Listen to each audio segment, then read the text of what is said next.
in these programs, or in these facilities, to help these kids get better and their lives be better.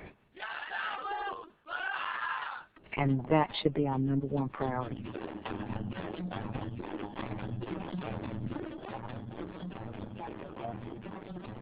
And if we can't help them, we should never harm them.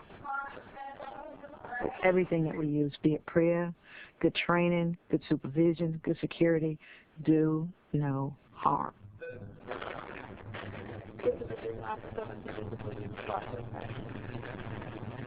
The Prison Rape Elimination Act, which we call PREA, talks about having a zero tolerance for any kind of sexual misconduct in institutions. Any sexual situation occurs in your facility, it should be reported. The thing with the Prison Rape Elimination Act is it really gives priority to this often hidden crime. This now elevates it to the level of federal action, federal research, federal technical assistance, federal grant programs, and federal accountability. The paramount piece in all this is making sure that kids are safe.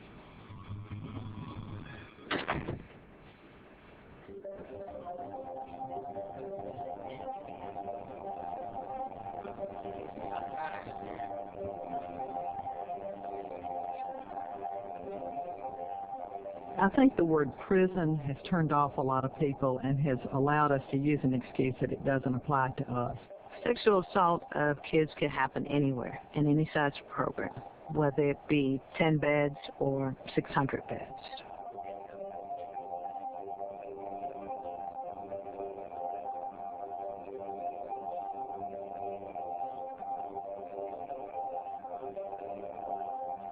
The Prison Rape Elimination Act applies to all institutions. Group homes, detention facilities, training schools, day treatment facilities, anywhere where you're working with kids.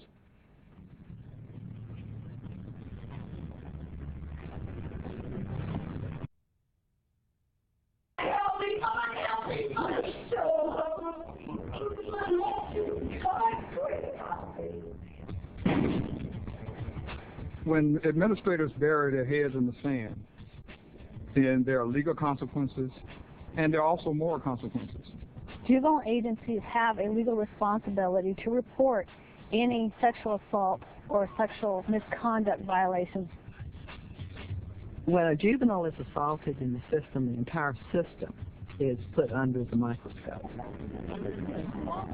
In some situations, the entire system can be held accountable, from the individual staff member to the director of the department. And if the supervision has not been appropriate, the entire agency is liable. An administrator who fails to implement PREA faces the possibility of losing funding and also faces the possibility of increased liability for civil lawsuits.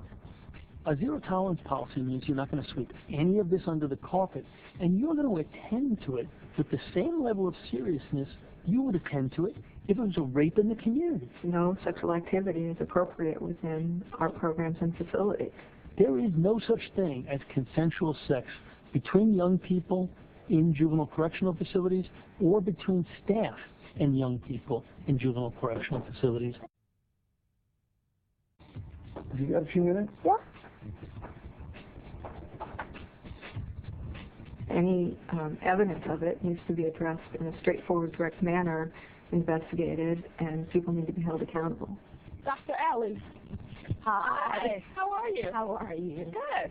Got a girl in my unit. What's going on with her? Lately, she's been kind of clingy with the staff. Okay. How long has that been going on? I just noticed it recently. The question becomes, okay, did you know it? Did you see this coming? Were there red flags? Did you put in all of the procedures and policies and training that you could possibly put in to make sure that those things don't happen? Well, I'm due to see her in clinic this week, so what I'll make a point of talking to her about it and see if I can find out a little bit more about what's going on. Okay, that'll be fine. Okay, well, thanks so much for letting me know. I appreciate it. All right, thank you. Thanks. Come in. Got an elementary one more minute? Sure, come on in. Earlier today in school, No administrator wants to be called by the media or attorneys or anyone else that you didn't do your job. And then look in his eyes. You want to make sure that you can say, we're investigating it, we're looking into it to make sure that kids are safe.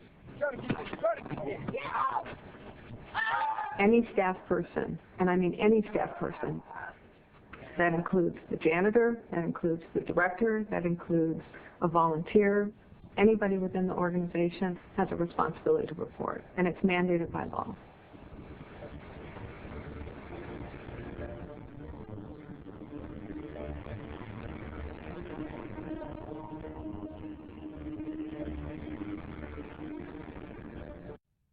Yeah, it's not new. We've had laws regarding sexual assaults, sexual intimidations on our books for years. We've had policies and procedures for years on those very same issues. But what I think we're being asked to do with the passage of the Prison Rape Elimination Act is take a new look at putting additional accountability in our system. And I don't think we should fear that. What we need to do is we need to open ourselves up to public scrutiny because we're not ashamed of what we're doing. That's the way we should have a clean and healthy juvenile justice system.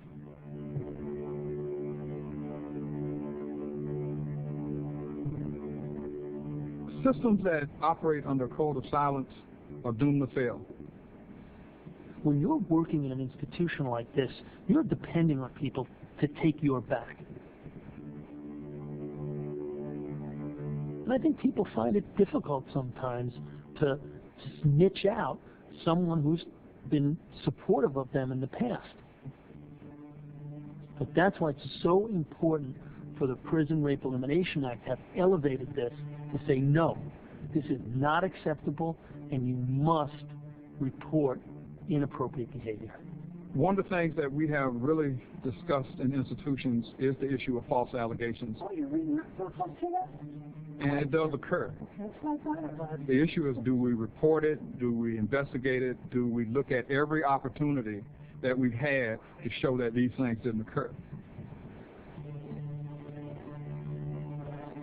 It's better to report and apologize than to ignore and pay or have that child paid.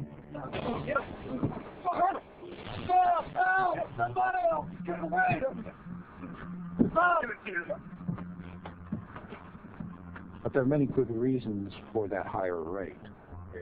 The incidence of sexual violence in juvenile facilities may reflect more aggressive reporting of incidents, more thorough investigation, and a much broader definition of what constitutes sexual violence. And so we have a very specific need to understand the nature of it, where it happens, when it occurs, who's most at risk. We have many unanswered questions. The PREA Commission is designed to investigate the incidence of sexual assault in incarcerated or detained situations and to produce a report that will be submitted to Congress and to the President and to make recommendations regarding, by way of standards, as to what can be done to curb the incidence of sexual assault.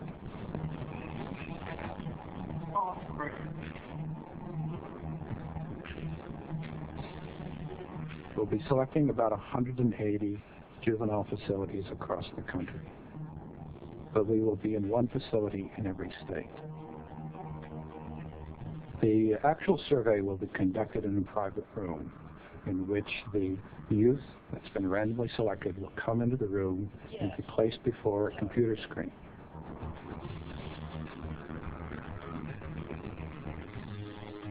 I think you do what you measure in juvenile corrections.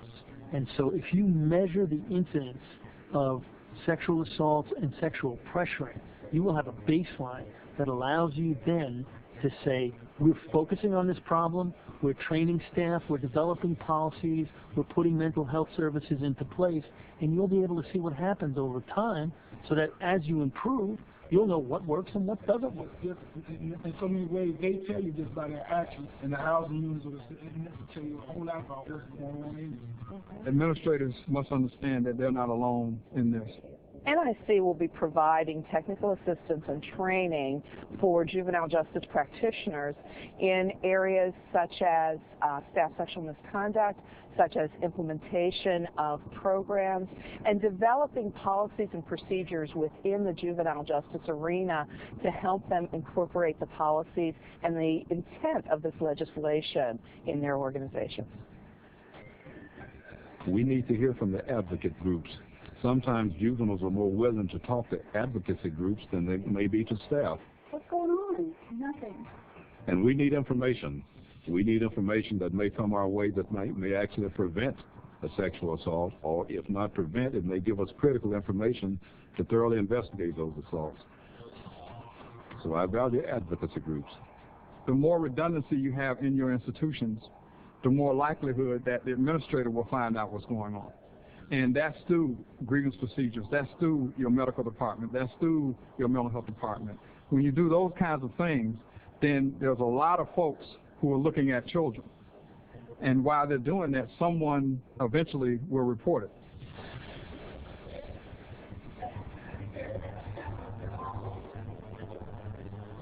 Here are some things that we can do to reduce or prevent sexual assaults. You have to look at the design of the facility and make sure that wherever you have your staff posted, that they have a visual of the entire area. You need to cut out blind spots where groups of kids can pull other youth into compromising positions. You need to cut down the number of unnecessary locations that staff can seclude themselves with young people. And really need to set your whole facility up so that staff can have eyeball supervision with kids at all times. There's no different than you supervising kids in your own home.